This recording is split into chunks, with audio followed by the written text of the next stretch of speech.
Pittsburgh Steeler fans, it is time once again for another edition of the Curtain Call podcast. My name is Michael Beck, your deputy editor of BehindTheSteelCurtain.com.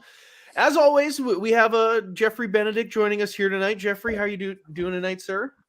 I'm doing great, Michael. Doing great. That is wonderful news. And ladies and gentlemen, I'm sure you've already seen him over throughout the Behind the Steel Curtains family of podcasts and seen his written work over at the website, Mr. Shannon White. Shannon, how are you doing tonight, sir? I'm doing great. Good to be here with you, gentlemen. Hey, and Shannon is someone you're going to start seeing a whole heck of a lot more of here on Wednesday nights. I've started a new career endeavor myself, which will have a bit of a fluctuating schedule. So, unfortunately, if you're tuning in right now, this is a pseudo goodbye for me on Wednesday nights, and both Shannon and Jeffrey will be taking over the Curtain Call Wednesdays, breaking down all the action between the draft, the season once they get there. But yeah, we are going to celebrate the show by having the three of us go on tonight here and break things down for the Pittsburgh Steelers and kind of overarching the draft itself here today.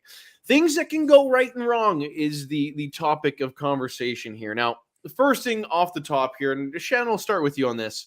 What's your absolute perfect day one draft scenario for the Pittsburgh Steelers? What's the perfect cards? How does that fall into you when whether it's the 20th pick, trading back, trading up? What's the perfect scenario?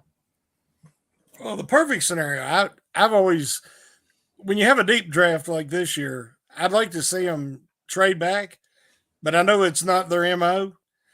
But we need two receivers. If we could get two good receivers out of this draft, a defensive lineman. I'm not as worried about quarterback. It's up to them. If one of these guys tickle their fancy and they just think, hey, I got to have him and he could develop. You know, I've been on the Ritter train for a while. I started watching him a couple years ago and I thought he has a presence and a composure in the pocket. If you watch him, I watch body language and facial expressions and demeanor on the sidelines. You know, anytime I can catch a glimpse of that, I'm always looking to see because, you know, if you're going to be a leader, you don't want bad body language and you want to try to, I mean, I'm not talking about, you know, Tom Brady screaming and cussing out every one of his linemen. If you're once you've reached that level of GOAT, you can get away with that. But you don't want your rookie quarterback coming in and trying to do that. But I've always been really impressed by him. I know a lot of people disagree with me. It seems like you either love him or hate him. But if they think he's the guy, I would pull the trigger. If not, I wouldn't worry about quarterback this year. But for me, I love Sky Moore. You know, everybody knows that. I've wrote an article about him. To me, he's an AB clone without the drama. Hopefully. He can get open. But, you know, that's what Deontay Johnson's so good at. But Deontay Johnson is terrible after the catch. If he's got quickness, he can get by you, but he don't break no tackles, and he'll go down or run out of bounds the first chance he gets because he's got a really thin frame. Whereas Sky Moore is more along the lines of a smaller Debo Samuel. Let's say he's built more like a running back, and once he gets that ball in his hands, he's tough to bring down. I think that would give him a really something they don't have right at the moment. And then there's a couple of other receivers that I'd really like to see him get.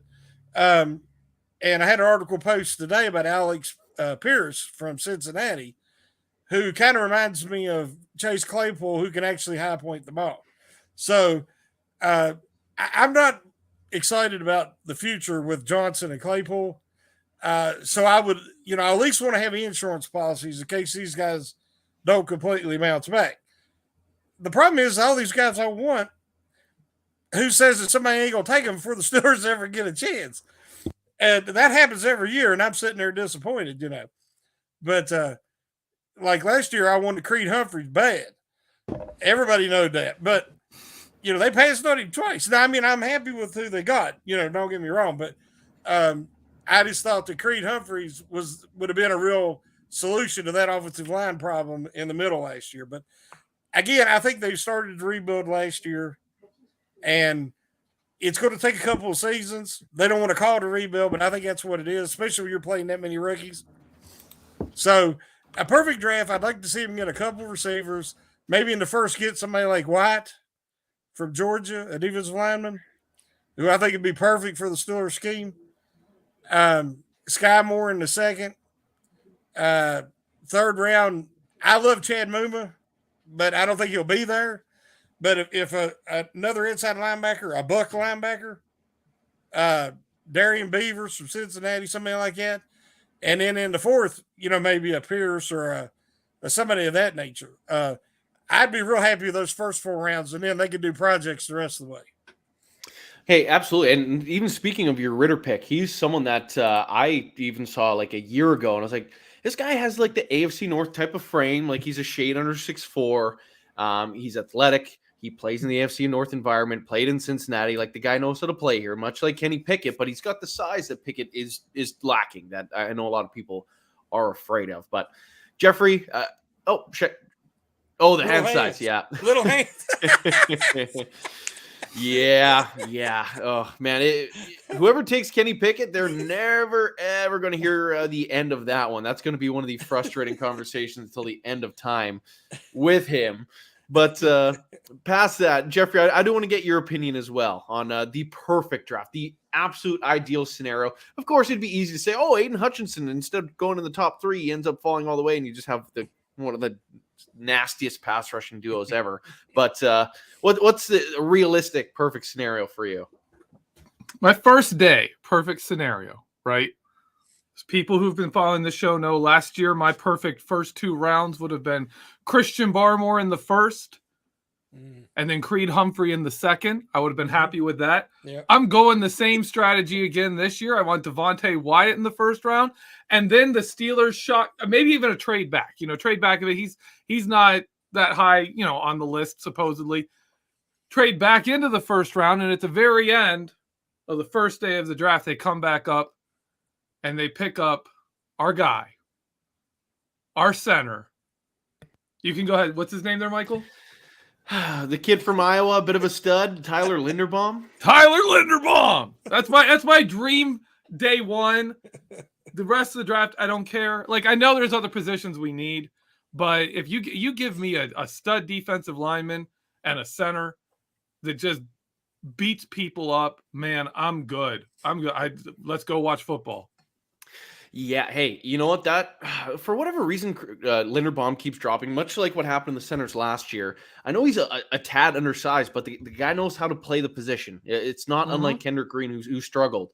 And one of the issues that I've seen with him is just like the lack of, I hate to say ability, but that's kind of what it is. Like he has the technical. Exactly. So in that sense, it's kind of confusing, especially because how dominant he was throughout his career at Iowa. So, oh man, if the Steelers traded back in the first round, I think everyone would be like, oh, okay, this is the quarterback. If they went not quarterback with the first pick, they're like, okay, this is X quarterback. That's the top of the market. And then for them to take Linderbaum, like I know the two of us at the very least. I'm curious if Shannon would losing my equally be mind. excited. I'd be so happy. I'd be through the moon. But Shannon, what are your thoughts on Tyler Linderbaum? Just to make sure you're a good fit for the show, first of all.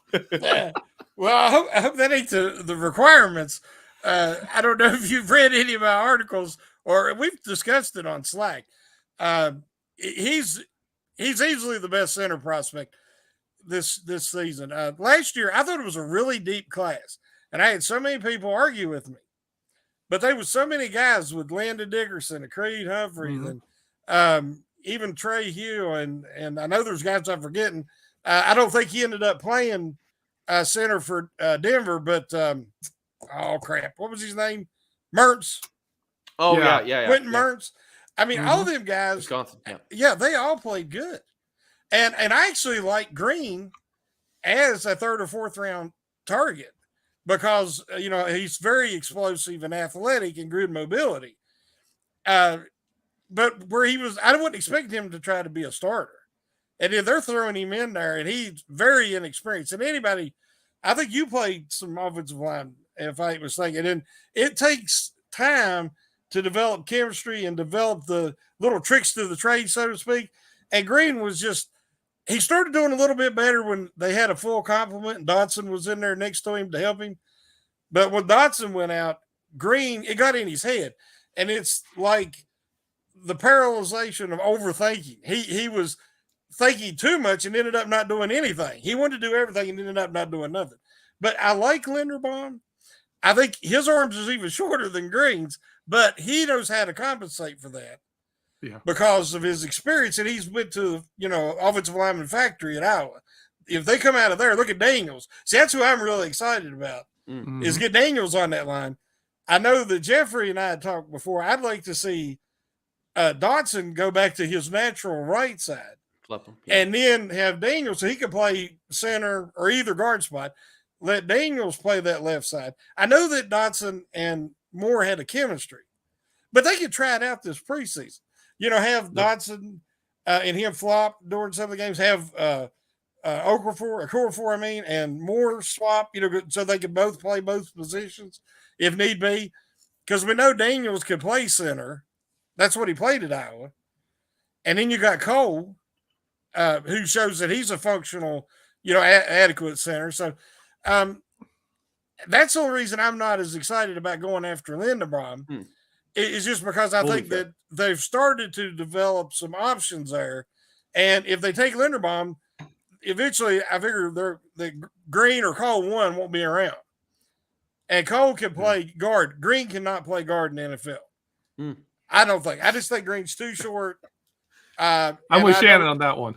And I don't see him being able to handle the power. All these guards nowadays, 330 to 340? That's your biggest line. Pushing there, as far as your girth. And I just don't see Green. I think he's either going to be a center or he won't be in the NFL. Yeah, for me, I kind of see Kendrick Green as more that interior 3 backup BJ Finney type. Like he might give you a good game or a good half if you throw him in. But yeah, no, I've never seen it from him. And to be fair, with Linderbaum as well, both Jeffrey and myself, once they signed both Mason Cole and James Daniels, it was kind of like we kind of stopped talking about it as much as we wanted it to happen. Because now, it just doesn't seem as likely. It would still be welcome by me, by any means. It's just because his talent. So in that sense, you can't have that's too fine. many. No, absolutely. You can't have too many interior linemen. No. And the thing right now is until the Steelers sign a strong safety and add perhaps another receiver, they have to make those moves early in this draft as well. If they don't have, you can't go into if the first preseason game were to start tomorrow, you can't have Miles Killebrew you're starting strong. You can't do that. As much as I love him as a special teamer, he should not he had some decent flashes on a couple plays, but he should never be anything more than that. Someone that a rotational piece. So in that sense, the Steelers need somebody, and if they don't sign someone, man, oh man, that first or second round pick probably better be a strong safety, or they better be crawling their knees back to Terrell Edmonds to actually get something back in that place. So until that happens, I have a hard time seeing a Linderbaum actually being that realistic. Who knows? There's still about 22 days. I guess if you're listening on the podcast platform, it'd be 21 days till the first round as the moment of recording of this podcast. But a lot of time, so we'll have to wait and see. But with the positive does come the negative. So Shannon, I'll start with you again on this one. What is the absolute worst case in your mind? Of course, the team's going to know more things than we do, but is there players? Is there a mindset? Is trading up for a quarterback the absolute worst thing they could do? Is reaching on a position because a bunch of quarterbacks already gone the worst thing they could do? Or what in your mind is the worst outcome of potential in the first round? I think they've had a plan this whole offseason, and they're getting young guys right off their first contract that they could put together and they could grow together as a team so that when they do find their next quarterback, whether it be a franchise guy or not, we don't know, till they prove it. But they're putting together a team that can grow together. And I think that's been very wise. I think that's one reason why they haven't went after some of these veteran guys, because they're wanting to stay younger. And I think Rooney even said that. But for me, either reaching for a quarterback, if just to take a quarterback, that, when you're in the middle of a rebuild, I just don't like that idea. Or reach for another position. There's some tackle prospects, but I don't think after the top 3, I don't think that there's any first rounders in there. I think if you get Penning or one of them guys in the second round, that's why trading back would be good. I think because he's going to be a project, and even when he does play, I think he's a right tackle. So, I don't want to see him reach for a position like that. I'd rather see him sign a veteran or an experienced strong safety. I have no problem with Edmonds coming back, but now, he might have some hard feelings about the way things went, and it sounds like that there's an offer on the table supposedly, and he ain't signing it yet. He might be waiting to see what the Honey Badger does, but and that can set the wheels in motion right there. But there's some pretty good strong safety prospects, but I don't know if you want to go into it with a rookie. And right now they have nobody, Carl Joseph or Killebrew. I like both guys, but they're not starters. Yeah, absolutely. I like Jaquan Brisker. I like Lewis Sign. I have a hard time imagining Kyle Hamilton making it to 20, despite some of these reports. So yeah, that's the safety sense. Like, oh, you do not I just don't want a rookie there. And to your point as well, I think taking a quarterback for the sake of taking a quarterback, there's a decent chance you're just burning a first round pick. And then you start that Cleveland Browns quarterback jersey where you just keep adding nameplates to it.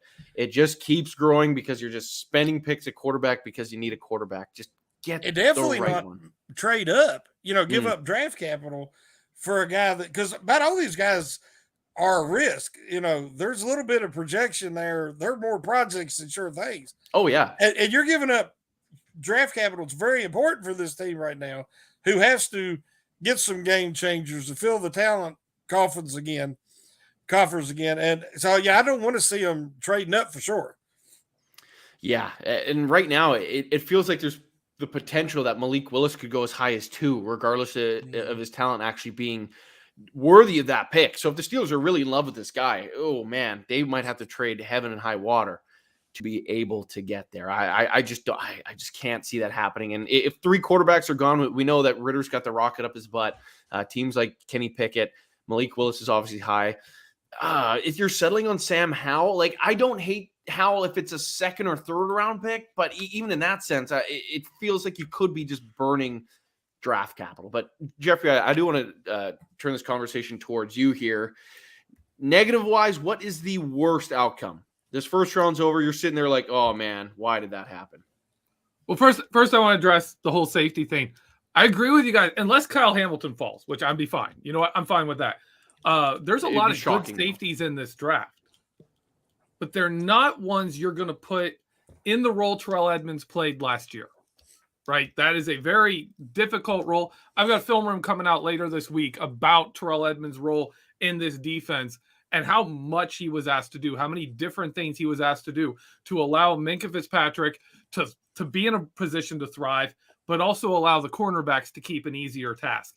So if you're not massively upgrading cornerback, you're going to need a safety who can do all those things. You're going to want a veteran, right? So I agree with that. Like, what's his name? Jaquan Brisker. We talked about him last time out of Penn State. Love the dude. Not a good fit for what the Pittsburgh Steelers need this year, right? And if we had a guy, if like Edmonds had one more year on his deal, you could be like, all right, yeah, bring him in. You got a third safety, and then next year, boom, he starts. But that's not the situation they're in. The worst case scenario for me, we already mentioned some of it, trade up for a quarterback.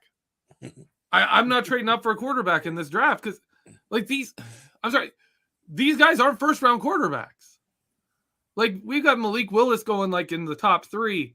Love his potential. But the dude has so much improvement he needs to make.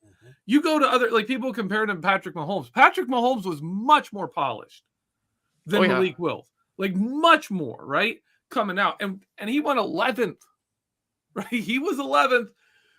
This dude, they're talking about him going in the top 3. That tells you what kind of class this is. I don't want trading up for that. I'm going to go back to my standard here. If we go through day 2, and at the end of day 2, the Steelers don't have a defensive lineman, I'm going to be ticked. I'm going to be upset because I think that's a big time need on this roster with us. Love Tyson Alualu. Love Stephon Tuitt. They're not young, they're both coming off injuries. We don't know what all we have there. I'm not sold on Chris Wormley. We have Martavis. No, I was going to say Martavis Bryant. I always do this. What's his name? Montravius Adams. Montravius Adams. You're right, man. I'm terrible with names. But, like, you need two of those guys. You need two of Cam Hayward, Stephon Tuitt, and Tyson Alualu to be at the top of their game. Yeah. Just for this defensive line to function. If you've only got one of them, you're done. And if one of those guys drops off, then you need the other two to work out, right? And not get hurt for this line to work. So that's why I think you add a young guy with just a brawler, someone who can come in and be something right off the bat. The other thing that can go wrong is if you get through the draft without addressing, of course, defensive line. The other two positions in my mind you have to address, and this is, of course, assuming that they do sign a safety, right? That they sign a veteran safety. You've got to address wide receiver. We've only got two.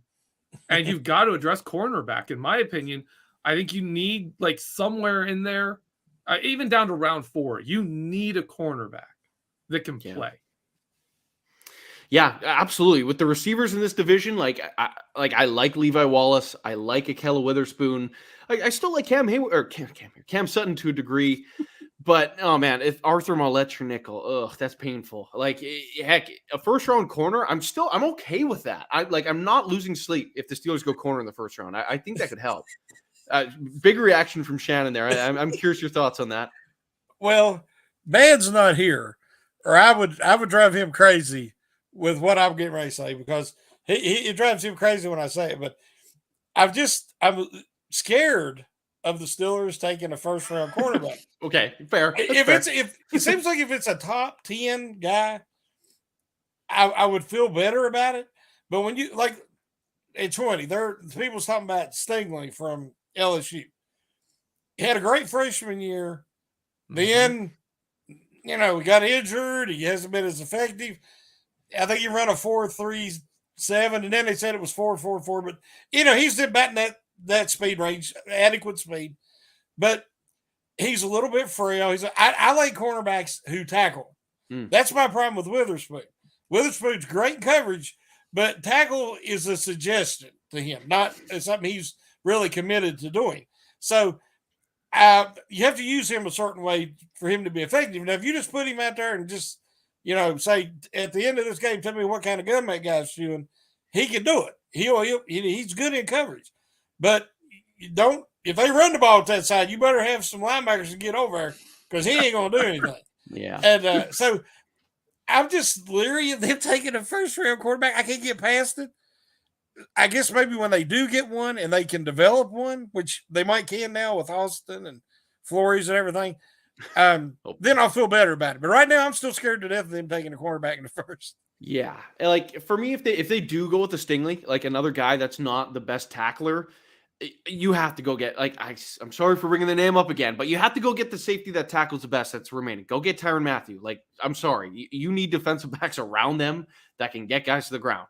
So, like, you have to back that up by getting an improvement on the back end there. So, keep bringing it up. Jeffrey, go ahead.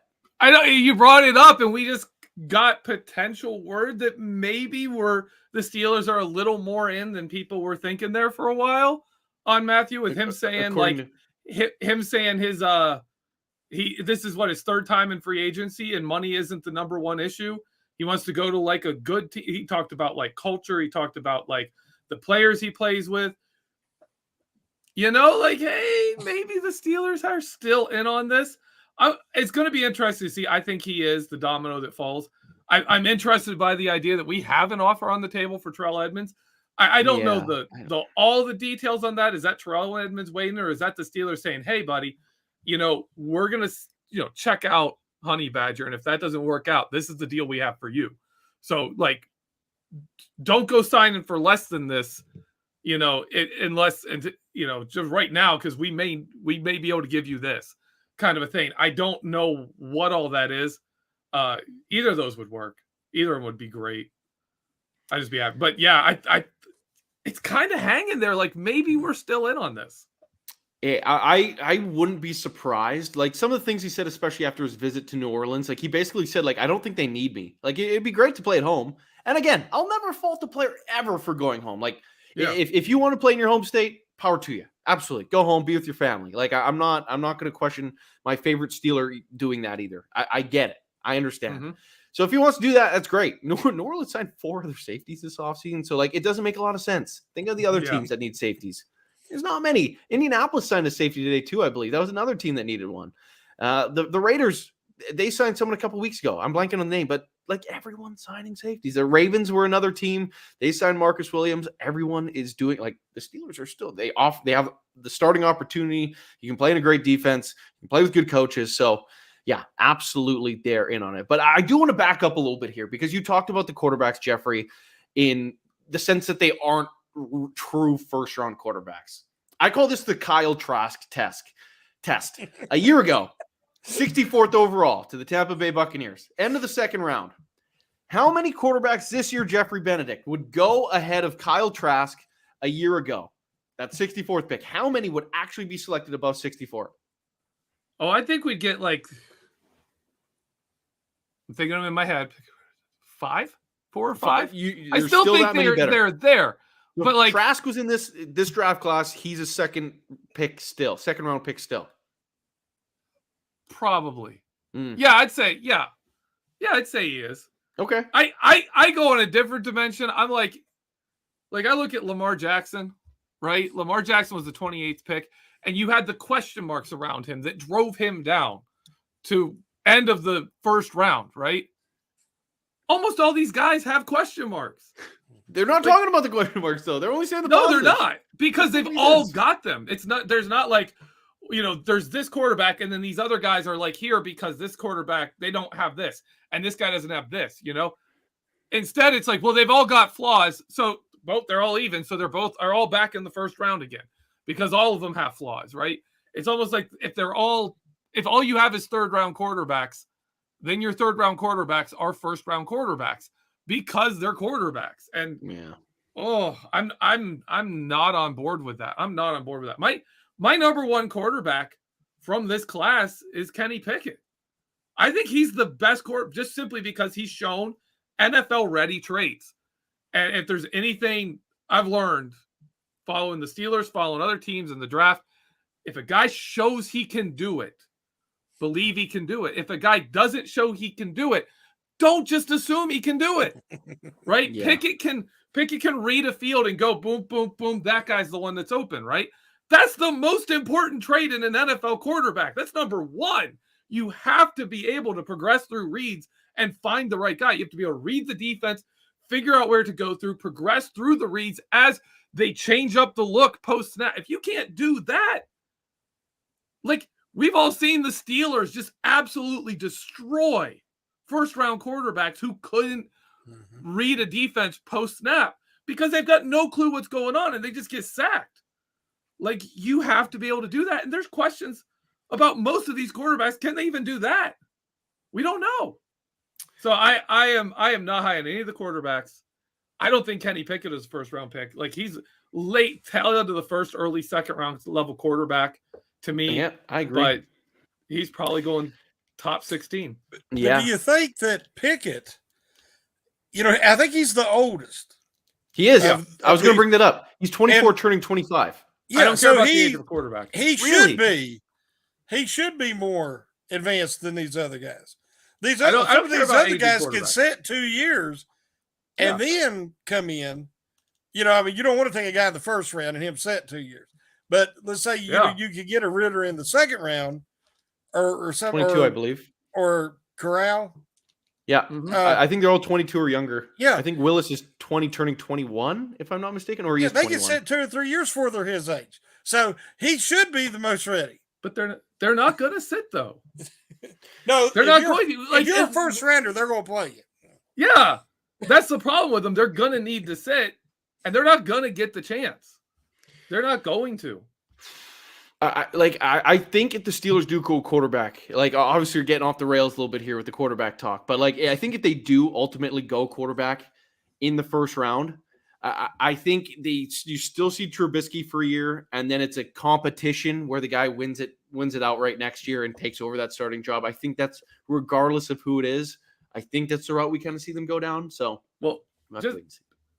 Mitchell Trubisky was the number 2 pick. It's true. And what was his weakness?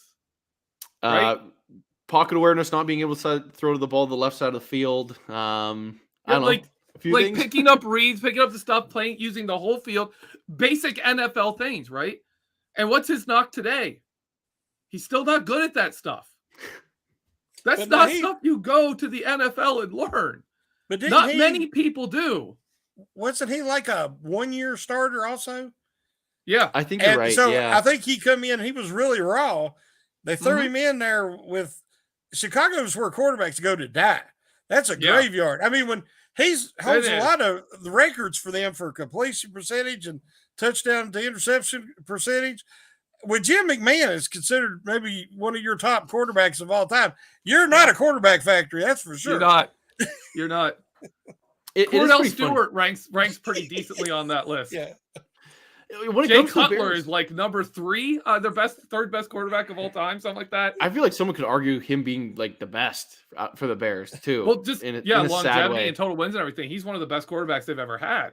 Like, come on, that's exactly. Insane. Is he even 3 for the Steelers? Like, exactly.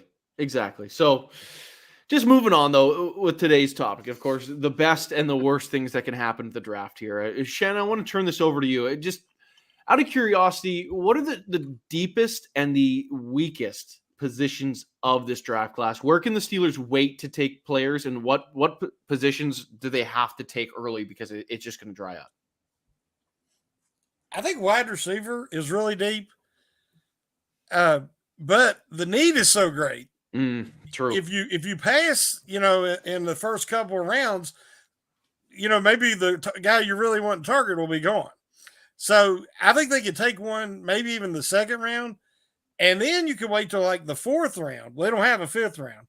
Wait till the 4th round, unless they trade back in or something. Maybe trade Loudermilk to move back in. I don't know, but there's some guys that are one-trick ponies, some just pure speed guys that can. I think his name is Melvin. Is his last name? The kid from Rutgers.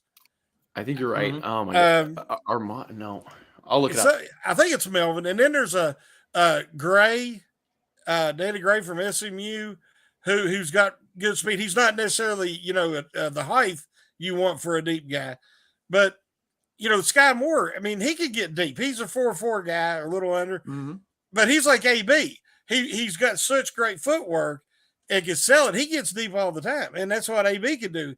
And everybody knew AB was faster than his 40 time. I mean, I don't know what happened when he tested, but Antonio Brown was much faster than his 40 time would suggest. But there's guys there that I don't want to see a miss on.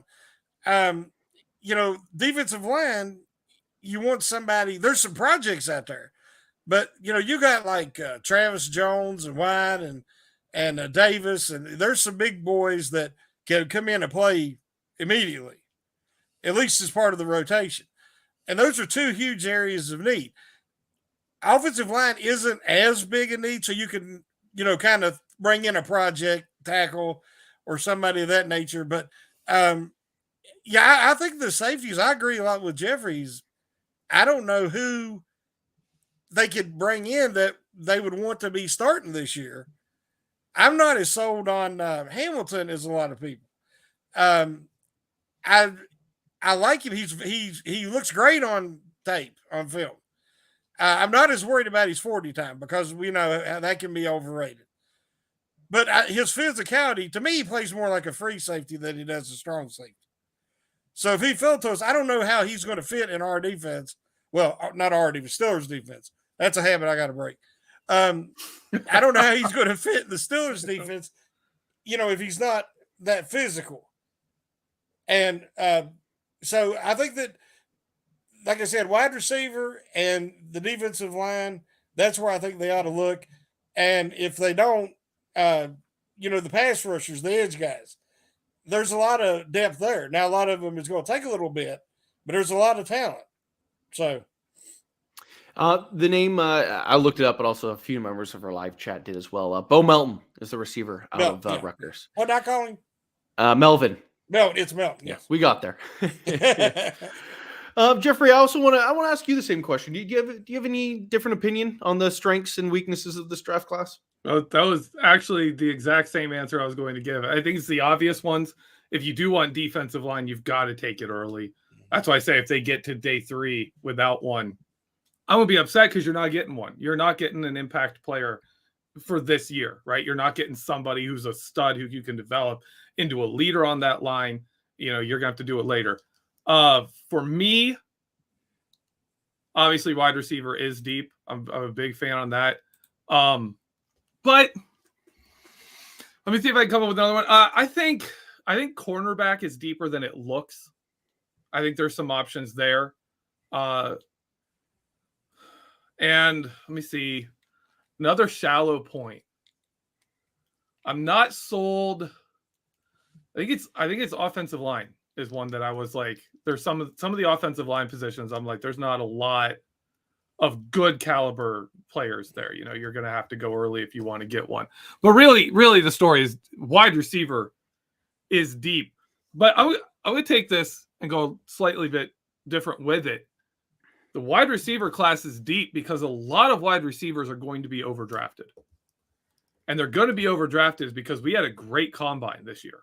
They went crazy. There's a new guy timing. All the speeds were fast, everything. People are like, whoa, all these guys have great times. Not everyone with a great time has good film.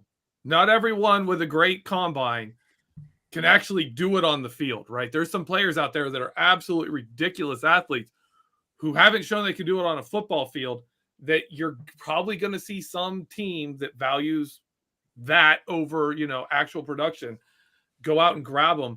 I think you could find some really good wide receivers falling in the draft, similar to how, going back to the obvious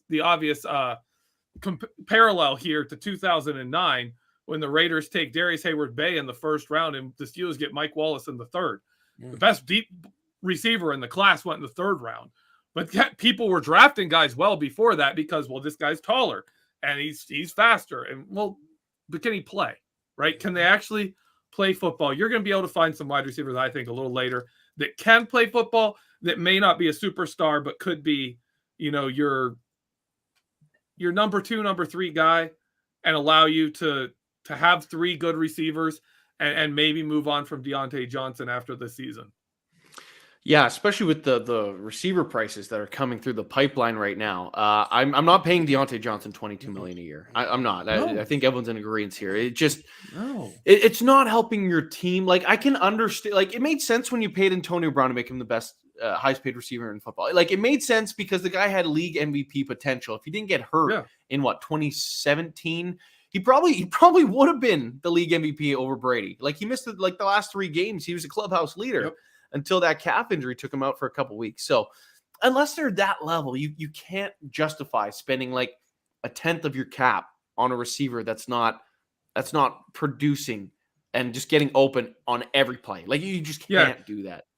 Antonio Brown drove the entire offense, right? You could run your offense through Antonio Brown and everyone else had an easier time because of him. That's not Deontay Johnson, right? That's not what Deontay Johnson does. Nobody's sitting there saying, well, Pat Freiermuth has it easy because Deontay Johnson's on the team. No one's saying that. Like, that's not the situation. He's a good receiver. He's not a game-changing receiver. You can't pay him that big money. No, absolutely. Now, just kind of sticking with the theme of how things can go right. I'll start with you, Shannon, on this. Late round prospect. If there's one that comes to mind, that if the Steelers can get this guy, say in the 4th, 5th, 6th, like a day 3 pick or the back end of day 2, who's the name that you're like, this is the perfect player to get in a late round? There's so many projects. We've had Andrew and him have interviewed Carnell Lake's son, and you've got Cam Hayward's brother. And there's all these guys that people are talking about. But as far as a project, I'm not sure. There's the kid from Jackson State. Houston's his last name. I can't remember his first name. But he's an undersized pass rusher. I think, an outside linebacker. very athletic, dominated in that level. I could see a guy like him picking him up in the 7th round and seeing if you could develop him, because Tushka and I guess they're going to have Avery as playing, an edge position. So they might be a position there obviously for another edge guy. I kind of wanted them to get Taco back. Yeah, but he performed well. Yeah, I mean, and he did what they needed him to do in his limited usage, and I thought he would have been a good guy to re-sign, but he went to the Saints, but I think they're pretty high on Tushka, and he actually started making some plays towards the end of the year. Wasn't just another body out there. So I've not been that impressed with Avery, so I would like to see him get a project there to develop, and that kid Houston, he could be one. Jeffrey, I want to ask you the same question. Like a mid to later round prospect that you're like, this is the guy. I want them to go after this guy. If they get him in a later round, I'm popping the champagne bottles. Oh, you're muted. Did you put your mic on? Yeah. High quality. You're still muted. Uh-oh. Still muted. Still muted. Sorry. I was not listening to you guys. I was ranting and not listening. I was going to say, Shannon stole my guys again. He did it again. My number one guy there is James Houston, the guy he brought up. He's an edge rusher, built like an inside linebacker. He played linebacker. And to me, that screams like Brian Flores, special kind of player here, because that's what he does. He takes middle linebackers and puts them on the outside. He takes outline side linebackers, puts them on the inside, has everybody rush. He blitzes anybody and everybody, right? A guy that has that skill set in a Brian Flores defense, you could see, not Micah Parsons, right? Not that level, but you could see a guy come out and have 5 sacks as a rookie playing just playing random places and coming in and playing different stuff and just being mixed up and mixed around in the rotation. And come in and produce. So he's one I would absolutely love to see. And then the absolute number one guy is, of course, Connor Hayward, future all-pro, fullback, tight end, H-back, touchdown guy. No, he's the kind of guy you put him at H-back, he's primarily a blocker, and then he goes Isaac Redmond and has some crazy touchdown against the Ravens to win you a game, and everyone's just going crazy.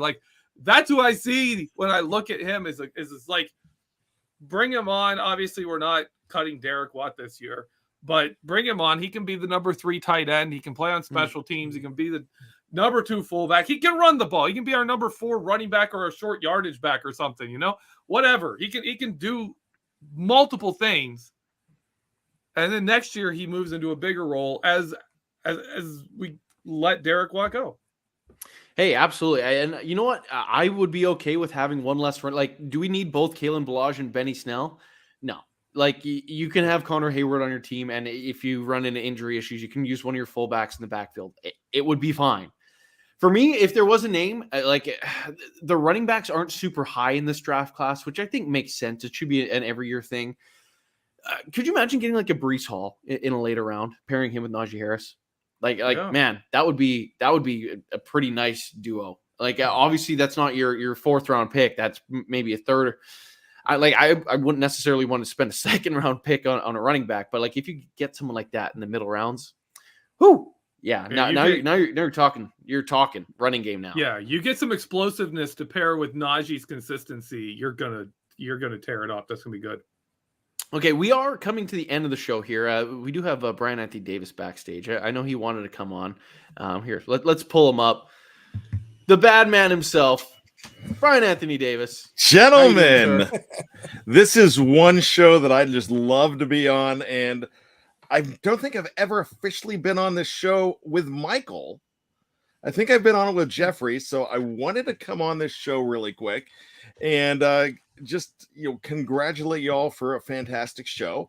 I don't know what all's been said on the show tonight, but as you know, Michael Beck is this is going to be his last night on the curtain call. Not Now, let me preface this: not his last night with BTSC. He is still going to be with the podcast network. Because of scheduling, we're going to move some things around. So, Michael, have you all mentioned anything yet, or am I just breaking news? Yeah, no, we did talk about it a little bit off the top, but anyone that wasn't here for the beginning of the show, of course, my time at the police academy, of course, is coming to a wrap here, and my schedule is going to be a little bit crazy and not as streamlined as it has been. So my availability's kind of dropped off a little bit, but yeah. So of course we'll be missing out on the Wednesday nights, but hopefully with this new schedule, I'll be able to bring a new show that will be kind of a floating show that we can hype up a little bit on social media so people know when it's coming. But hopefully to bring in more guests, more exclusive interviews, and more fun stuff along those lines.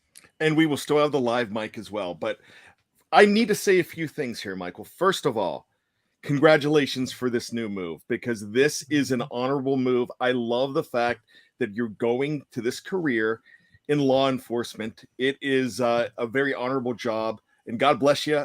Good luck with it. Make sure when I get up to Canada that I get to do a ride along. So You're getting a ticket and going straight to jail. yeah, I can imagine. But no, I'm very proud of you, and all of us here at BTSC are very proud of you. This is a very brave profession, and police officers do the way things are today. Police officers don't get the respect that they deserve, and I think that you're going to be a fine addition to the Canadian police force. I would love to have you on the American police force because I trust you, and I think you're one of those honorable people, and we love you for that. As far as this show goes, this show's very special to me because I don't know if you know, I did a article for years when I first came on to BTSC called Know Your Enemy. And it was me trying to break down the opposition. And I had so many articles I had to write. And man, it took me like a solid week to get it done. And like right before deadline, finishing it, being up late on Saturday nights, just trying to do all this stuff. And because I wasn't equipped to do it like somebody else would be. So we decided that, hey, this would be an awesome podcast, but we need the right people to do it. So the first person we talked about, when I say we, I talk about Jeff, Dave, and myself. First person we talked about was Michael Beck. And then putting him with the right guy, and that's Jeffrey Benedict. And this has been a cornerstone show for the last 2 years, whether it be Know Your Enemy or The Curtain Call. It has been an excellent show, and bringing in guests each and every week and talking about it and the way you guys interact with the guest, it has been a great show for BTSC. So, Michael, I'm giving credit to Jeffrey too, but that was all you putting it together, being in the number one chair. And I really, really am proud of what you've done here. So thank you so much for what you've done. Hey, it was an honor to be able to do this every single week, sit next to Jeffrey Benedict, and hey, his knowledge on the film review just made me better. So I couldn't have done it without him. I couldn't have done it without the support of everyone at BTSC. Really, it's always fun coming on Wednesday nights, breaking down the matchup, getting to learn a little bit more about the opponents, or like right now, learning more about the draftable prospects and being able to hang out with such brilliant minds each and every week. Well, definitely. Thank you so much. And as for Shannon White, bringing him into this chair was a no-brainer. And the reason it was a no-brainer is because Shannon has blossomed in the last 9 months or so since starting on The Hangover and bringing a lot to that show. And I love his mind. I definitely love Shannon's mind, and mixing it with Jeffrey's is going to be so much fun on this show. We're losing heart with Michael Beck, and we're gaining heart with Shannon White. So I'm anxious to see where this show goes in the future. So Shannon, you're not leaving me on The Hangover, but we're just expanding your role, and I'm proud of you as well. I appreciate that. I'm looking forward to it, and I've loved to talk Steeler football, and now being on 2 shows, 2 podcasts, I'm on cloud 9, and I just I'm really thankful. So I appreciate y'all thinking of me. As for Jeffrey Benedict, you have been in the sidecar, and now you get the keys to the Ferrari, the great show. So I am really excited to see what you do with the show as well. And your analysis, I mean, it's great because we've had 2 hosts on this show. And the way you interact with guests as well has been fantastic. So I can't wait to see what you do. So, gentlemen, I'm done yapping. I just want to tell everybody in the live chat and everybody that listens, whether it be Wednesday or Sunday night, or whenever you listen to the Curtain Call / Know Your Enemy, that you're in great hands. And this is a fantastic bunch. And my job as podcast producer is easy because of people like Michael Beck, Jeffrey Benedict, and Shannon White. So, gentlemen, thank you so much. I am going to get on out of here, close up the show, and we'll talk to you soon. Thank you for hopping on, Brian, and for that nice little outro there for me. That means a lot. Before I sign out, as always, we end the show with plugging what we got going on. So, Jeffrey, man at the bottom there, man of the hour, taking over the chair, of course. What do you got coming down the pipeline for BTSC? The big one is coming out later this week, the film room on what Terrell Edmonds' role was in the Steelers defense, looking at what are the Steelers going to be looking for in any safety that they pair with Minkah Fitzpatrick, if it's Edmonds coming back or if it's someone different.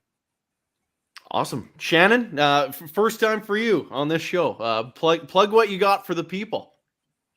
Well, first of all, I want to say I love the film rooms and that GB does, and I call him GB, so I'm sure I'll do that sometimes. That's cool.